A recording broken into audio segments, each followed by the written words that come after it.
Yesterday, the music world learned that Perry Bamonte of The Cure had passed away. The announcement was characteristically quiet. A brief note on their website. He was 65, and if your reaction to that news was, "Oh, the guitarist from the 90s, then you are proving the very point of this video. Because Perry Bamonte was so much more than a roster entry.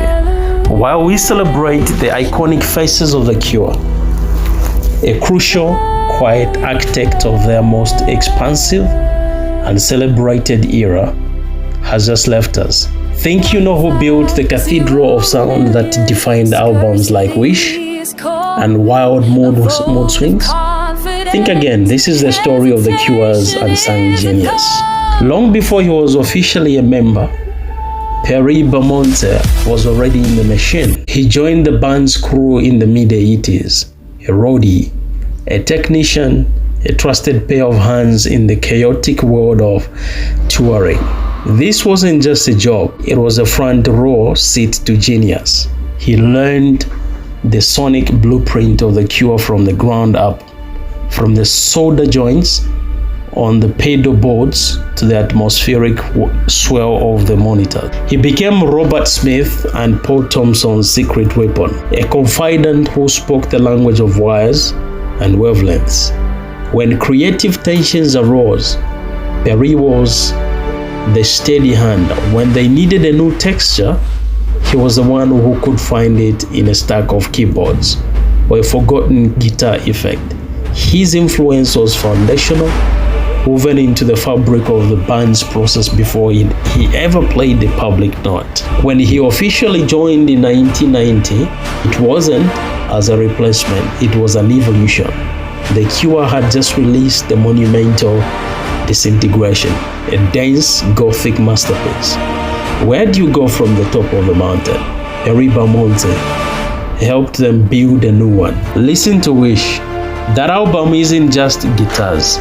It's an ocean of sound, the shimmering atmospheric pads on open, the expansive, hopeful drift of High, the melancholic depth behind the pop sheen of Friday, I'm in Love.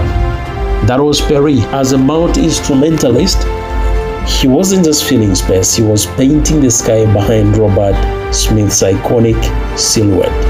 He provided the architectural breadth that allowed the band's melancholy and joy to feel stadium-sized. He was a bridge between the ethereal keyboards and the grinding guitars, often playing both. He helped The Cure sound not like a quartet, but like a living, breathing ecosystem of emotion. The faithful keeper, the return, and the final bow. After a 15-year hiatus, his return in 2022 wasn't a nostalgia trip. It was a homecoming. For a new generation of fans, it was a fresh face. For the band, it was the reset button they needed. The return of stabilizing, creative force who remembered how the machine worked at its peak. He played a staggering 90 concerts in his final act, a testament to his vitality and dedication. His last performance was this past November in London for the show of The Lost World. He left the stage not as a sideman, but as a cornerstone. He spent his final years doing what he loved most, helping to rebuild the cathedral night after night for the faithful. Perry Bamonte's story is a lesson in how great art is truly made. It's not always the loudest voice in the room. Sometimes it's the person who listens to the space between the notes and understands how to fill it with feeling.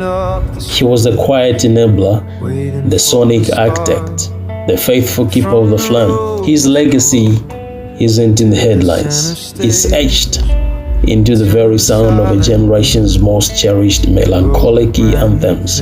It's in the warmth of the synth on a song that saved you, and the hidden guitar layer you felt but never knew to name.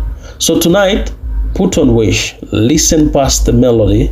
In that vast, beautiful noise, you will hear him. the quiet architect. Rest in peace, Barry.